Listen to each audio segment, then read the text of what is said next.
Hey everyone, this is Dr. Andy with AG Thrive, and I am excited to try and bring another resource to you, a tool, a strategy, a mindset that is going to help you to grow the year, the life, the love, the family and success that you want and deserve.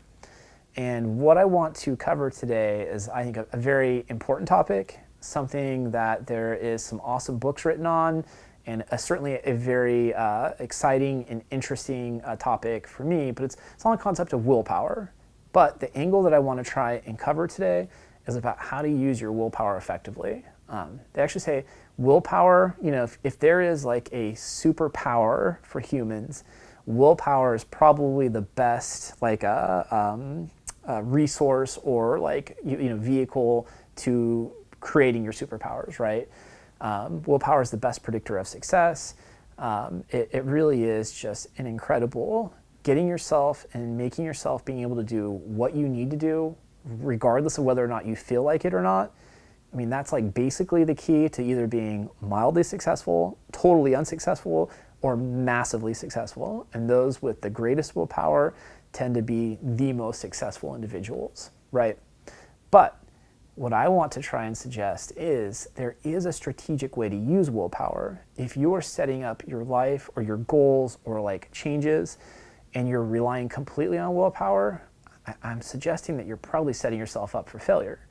And what I mean is, let's say that your big goal this year is to start to lose weight. You want to eat healthier, you want to be in better condition and better shape. But, let's say at home, your pantry and your fridge is stocked with all kinds of unhealthy foods, right? You've got all kinds of things that are tempting in there. And so you're relying on willpower, that I'm gonna have the willpower to deny eating those things, especially at those times when I'm most fatigued and most tired and most want to just eat a bunch of sugary, delicious stuff, right? That is a bad way to use willpower, because willpower it's kind of dynamic in that it is both a muscle, and the more you work it out, the stronger it gets.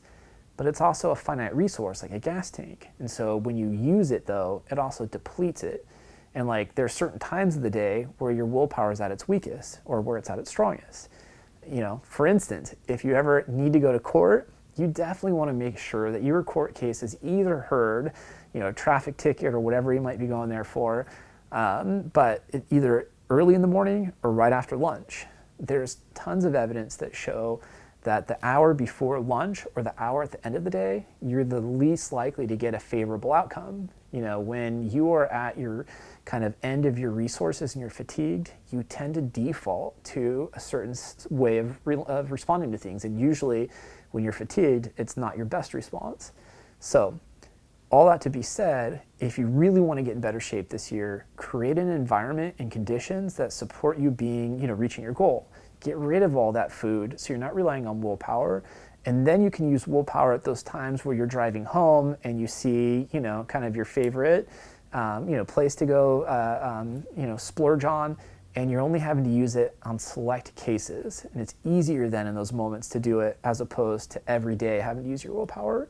It's also the same idea of creating conditions, putting yourself and surrounding yourself with people that are positive and encouraging, right, is creating an environment that makes it easier for you to change. When you have someone that's constantly, kind of questioning you, or maybe they have too much invested in you being stuck in your old patterns, you're then having to rely on willpower that you can kind of rise above that, right, and still be successful, even when you're having to use unnecessary energy and resources on combating kind of that negative presence or influence.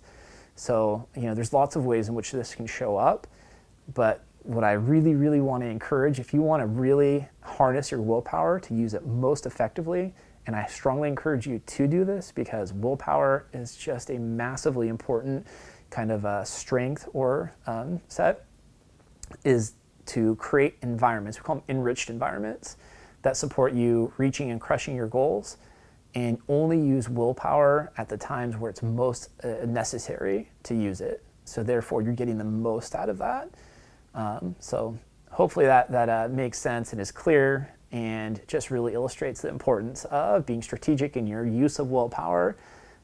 This is Dr. Andy. I appreciate you joining me and wishing you all the best this year. Thanks.